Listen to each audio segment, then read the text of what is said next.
नैवेद्यं भूर्भुवस्सुवः तत्सवितुर्वरेण्यं भर्गो देवस्य धीमहि धियो यो न प्रचोदयात् ॐ प्राणाय स्वाहा अपानाय स्वाहा व्यानाय स्वाहा उदानाय स्वाहा समानाय स्वाहा ब्रह्मणे स्वाहा अलमेरुमङ्गासनेन प्रसन्न श्री वेङ्कटेश्वर स्वामिने नमः नैवेद्यं समर्पयामि आचमनीयं समर्पयामि अमृतोपस्तरणमसि ॐ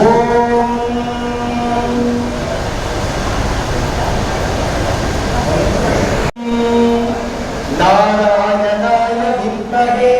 वासुदेवाय धीमहि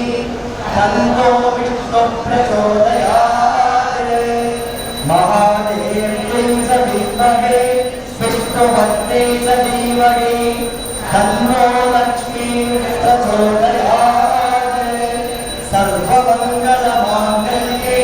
शिवे सर्वार्थसाधिके शरण्ये त्र्यम्बके गौरी नारायणि नमोऽस्तुते सुदर्शनाय विद्महे महाज्वालाय धीमहि तन्नः चक्रः प्रचोदयात् कृष्णाय गोविन्दाय गोपीजनवल्लभाय पराय परपुरुषाय परमात्मने परकर्म मंत्र यंत्र तंत्र औषध अस्त्र शस्त्राणि संवरणं पर मृत्योर्मोदय मोदय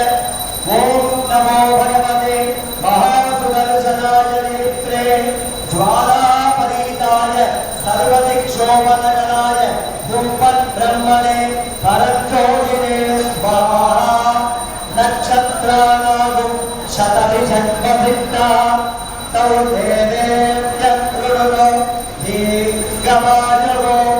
वनमाली गतीशान्ति शङ्की चक्री च नन्दनी